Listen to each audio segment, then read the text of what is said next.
Muito bem, que privilégio estar aqui com você para partilhar de um assunto da mais alta importância, que é o poder através da oração. Esse é um assunto debatido ao longo da história da igreja.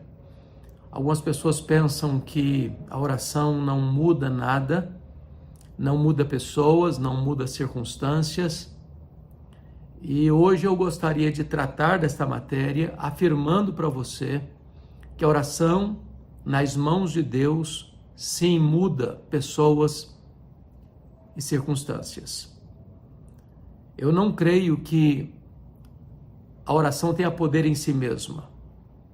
A oração não é poderosa. Poderoso é aquele que atende às orações. Poderoso é Deus que responde às orações. A oração é para gente fraca, como você e eu. Não oramos porque somos fortes, oramos porque somos fracos. A oração conecta a fraqueza humana à onipotência divina. A oração conecta o altar da terra com o trono do céu. Ao longo da história, os homens e mulheres de Deus oraram e creram no poder através da oração. Quando as orações sobem do altar da terra ao trono do céu, como incenso diante de Deus, Deus derrama este incenso sobre a terra e fatos grandiosos e extraordinários ocorrem em virtude das orações dos santos. Deus é soberano e Ele não precisa de você nem de mim para agir. Porém, Ele, sendo soberano, escolheu agir por intermédio da oração. Quando nós oramos, tocamos o mundo, porque a oração aciona o braço daquele que é onipotente, daquele que faz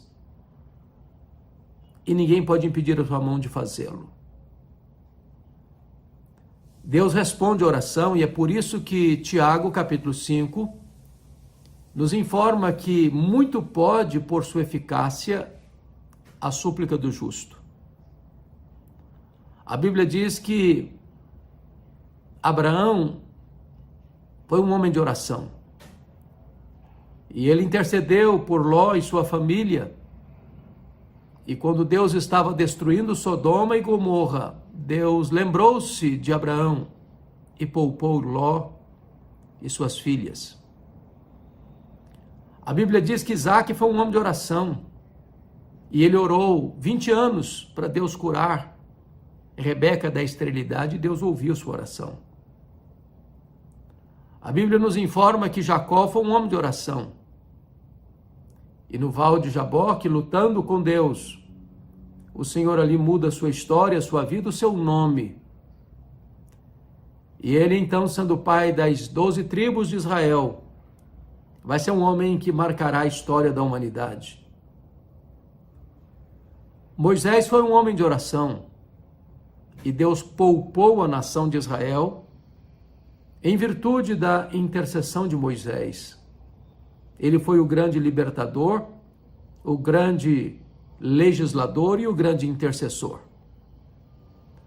A Bíblia diz que Josué foi um homem de oração. E Deus fez o sol parar numa batalha em resposta à oração de Josué.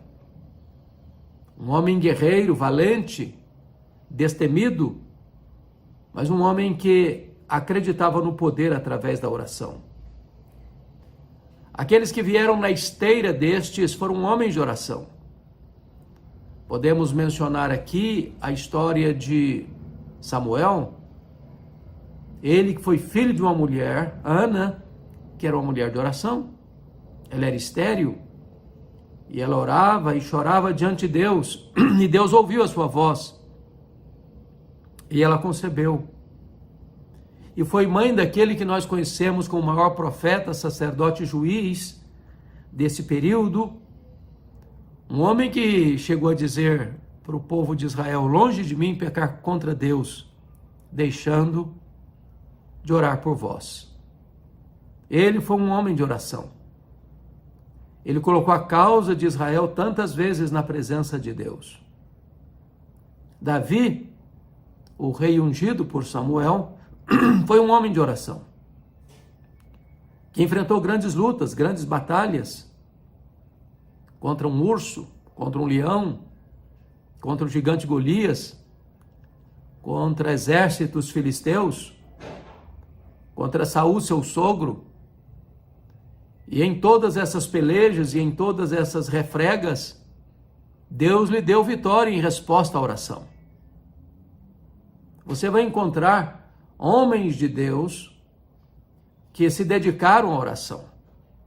Por exemplo, você encontra o profeta Elias. Elias orou com instância para não chover e não choveu, trazendo o juízo de Deus sobre a nação apóstata. Elias orou e o azeite da botija da viúva de Sarepta não acabou e nem a farinha na sua panela. Ele orou e o filho único daquela viúva ressuscitou.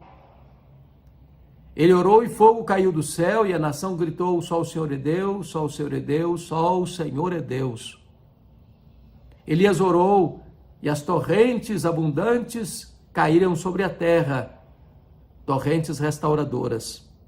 Ele foi um homem de oração, um homem semelhante a nós, mas que acreditava fortemente que Deus mudava e muda e mudará as circunstâncias em resposta às orações do seu povo. Eliseu, seu sucessor, foi um homem de oração. Quantas maravilhas Deus fez pelo seu ministério em resposta à oração. Um homem que experimentou muitos milagres da providência de Deus em resposta à oração. Deus responde à oração. Você vai encontrar o rei Josafá, entrincheirado por uma confederação, uma união de inimigos, uma conspiração para cercar Jerusalém e tomá-la à força da espada. E diz a Bíblia que Josafá teve medo e pôs-se a buscar ao Senhor e decretou um jejum em todo o Judá. E então Deus respondeu a eles, dizendo que aquela peleja não era deles, que eles, em vez de ficarem desesperados, deviam formar um coral e cantar à frente do exército. E tendo eles começado a cantar louvores a Deus em altas vozes, pôs o Senhor emboscada contra os filhos de Amon e de Moabe, e eles foram desbaratados. Por meio da oração, através da oração, Deus desbarata exércitos.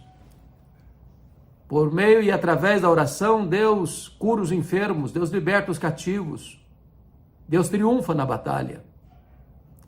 Diz a Bíblia que quando Moisés tinha os seus braços estendidos na batalha contra os seus inimigos, Israel prevalecia na batalha.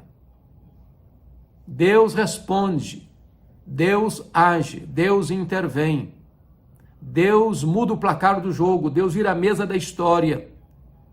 Deus faz reviravoltas extraordinárias em circunstâncias em resposta à oração. A Bíblia fala do rei Ezequias. Foi no seu governo que as 10 tribos do norte caíram sob o poder da Síria. E este mesmo exército expansionista, guerreiro, truculento e sanguinário, cercou Jerusalém. E Ezequias é conclamado a se render e desafiado, dizendo: nenhum Deus pode livrar você das minhas mãos. E o rei Ezequias consulta o Senhor por intermédio do profeta Isaías. E Deus fortaleceu o rei, dizendo que aquela batalha seria uma batalha vitoriosa para Ezequias, porque não era necessário sequer acionar qualquer arma. E Deus então escala um único anjo que mata 185 mil soldados assírios ao redor de Jerusalém. Deus responde a oração. Deus intervém por meio da oração. Tudo quanto Deus pode fazer, Deus faz em resposta à oração. Nada é impossível para Deus. Aliás, Ele pode fazer infinitamente mais do que tudo quanto pedimos ou pensamos, conforme o seu poder que opera em nós. Então você vê ao longo do Antigo Testamento, Deus respondendo às orações do seu povo. Deus alterando situações. Por exemplo, no livro de Esther, no reinado de Assuero, Xerxes I, quando o povo de Israel, o povo judeu, estava exilado na Pérsia, que tinha ganhado e conquistado a Babilônia. Por influência de Amã, um agagita, descendente dos amalequitas, odiando o povo judeu, induziu o rei Assuero a assinar um decreto para exterminar o povo judeu de todas as 127 províncias do Império Persa. E então, quando o edito foi firmado, e as cartas enviadas às províncias, determinando que no dia 13 do mês de Adar, o 12º mês do ano, os judeus seriam exterminados. Quis Deus que esse quadro fosse alterado. E Deus usou Esther, a rainha Esther, que ordena um jejum de 3 dias. E então vai falar ao rei Assuero. Ela encontra graça diante do rei. E ela estrategicamente, num banquete que oferece ao rei, e também convidando Amã, o inimigo, arqui-inimigo do povo judeu, ela desmascara Amã, ela denuncia Amã, e a situação se reverte. Amã, que tinha feito uma forca para matar Mordecai, tutor de Esther, é ele que é enforcado nessa mesma forca. Seus 10 filhos são mortos e enforcados publicamente. Os bens da casa de Amã passam às mãos de Esther e ela nomeia Mordecai como administrador dessas riquezas. Um novo edito é lançado pelo rei Assuero e os judeus têm liberdade de se defenderem. E aquele dia 13, fatídico dia 13 do mês de Adar, em vez de ser o dia da morte dos judeus, tornou-se o dia da retumbante vitória dos judeus. Quando 75 mil inimigos dos judeus foram mortos e os judeus poupados, o que levou à instituição da festa de Purim, que é celebrada até hoje, lembrando e comemorando a grande vitória sobre a morte. Quando Deus reverte a situação em resposta ao jejum e à oração, Deus ainda hoje atende a oração. Quando você vai para o Novo Testamento, Jesus foi um homem de oração. Ele orou nas horas mais cruciais da sua vida. Ele orou no seu batismo. Ele jejuou no período da sua tentação. Ele orou quando foi escolher os apóstolos. Ele orou quando ele foi consultar os discípulos acerca de quem ele era para eles. Ele orou no Monte da Transfiguração. Ele orou no Getsemane. Ele orou na cruz. E ele está à destra de Deus, onde ora e intercede por nós. Os apóstolos foram homens de oração. Aprenderam a orar com Jesus. E a igreja primitiva aprendeu a orar com os apóstolos. Diz a Bíblia que os 120 discípulos estavam no cenáculo, depois da ascensão de Jesus, aguardando a promessa de Jesus, a promessa do Pai, de que eles não deveriam se ausentar de Jerusalém até que do alto fossem revestidos de poder. E Atos 1,14 diz que todos perseveraram unânimes em oração. Depois de 10 dias de clamor, unânime, o Espírito Santo desceu em cumprimento à promessa do Pai. E diz a Bíblia que todos ficaram cheios do Espírito Santo. Diz a Bíblia que Pedro, cheio do Espírito Santo, pregou um sermão cristocêntrico, a morte, a ressurreição, a ascensão e o senhorio de Cristo, e quase 3.000 pessoas são convertidas. E esta igreja que recebe num único dia quase 3.000 novos membros, perseverava na doutrina dos apóstolos e nas orações. Quando a igreja era ameaçada e perseguida, a igreja orava. A casa tremia. Os crentes eram cheios do Espírito Santo e tinham ousadia para pregar. A igreja caminhou de joelhos e caminhou mais firmemente, mais rapidamente, com resultados mais otimistas. A história da igreja primitiva é a história da oração, da pregação, do prevalecimento pelo poder de Deus por meio da oração.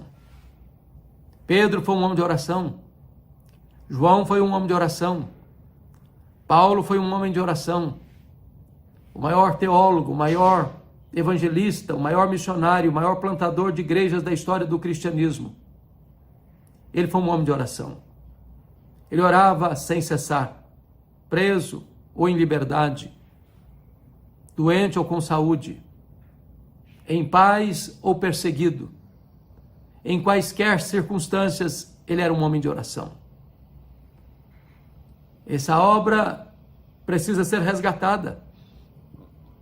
A igreja contemporânea precisa voltar a ter intimidade com o altar e a ter vida com Deus em oração. Quando você vai para os pais da igreja, eles foram homens de oração. Quando você olha os pré-reformadores, eles foram homens de oração. Quando você estuda a história dos reformadores, todos eles foram homens de oração. Quando você estuda sobre os puritanos da Inglaterra do século XVII, foram homens de oração. Quando você vai estudar sobre o avanço missionário da igreja, todos os missionários foram homens de oração. Quando você estuda a história dos reavivamentos, os avivalistas sempre foram homens de oração. As igrejas que mais crescem ou cresceram no mundo foram igrejas que deram importância e primazia à vida de oração. Deus é o Deus que honra aqueles que buscam a sua face. Porque o poder do Espírito Santo não se aprende na academia, nem mesmo através de boas e importantes leituras. O poder se recebe através da oração. É quando a igreja ora, é que ela tem poder. Sem a virtude do Espírito Santo, a palavra de Deus não será verdade na nossa boca. Não é tanto a nossa eloquência, não é tanto o nosso conhecimento ou as nossas estratégias. É o poder através da oração. E eu quero aqui conclamar você para engajar-se na vida de oração. Orando a tempo e a fora de tempo, em todo o tempo. Orar sem cessar, diz o apóstolo Paulo. Orar sem esmorecer. Foi isso que Jesus fez. Foi isso que ele nos ensinou. A história do avanço missionário da igreja é a história do avanço da intercessão, daqueles que se colocaram na brecha e clamaram aos céus, para que ele mesmo abrisse a porta da evangelização, para que ele mesmo abrisse o coração para a fé. E a igreja, assim, prevalece e marcha de joelhos vitoriosamente. Deus cura o enfermo em resposta à oração. Deus liberta o cativo em resposta à oração. Deus converte o pecador em resposta à oração. Deus faz milagres extraordinários em resposta à oração. Quando o povo de Deus ora, o braço de Deus é acionado. Quando o homem trabalha, o homem trabalha. Mas quando o homem ora, Deus trabalha. Por meio da oração, Deus apaga a chama do fogo. Deus fecha a boca de leões. Por meio da oração, Deus abre o mar. Deus faz brotar água da rocha. Deus faz milagres extraordinários. Talvez hoje você precisa reavivar a chama do altar da oração no seu coração. A chama não pode apagar. E quando a igreja ora, ela se santifica. Quando a igreja ora, ela tem discernimento. Quando a igreja ora, ela vê os milagres de Deus acontecendo. Quando a igreja ora, ela é revestida de poder. Quando a igreja ora, os corações se rendem. Quando a igreja ora, a glória de Deus se manifesta. Conclamo você a entrar na brecha da oração, a orar e a esperar a resposta da oração, e a ver que Deus ainda hoje responde a oração, mudando pessoas, mudando circunstâncias, mudando acontecimentos, em resposta à oração da sua igreja. Como é que está o fogo no altar do seu coração? Como é que você se classifica? Você é um homem, uma mulher de oração? Você tem colocado a sua vida, a sua causa diante de Deus? É tempo de nós orarmos.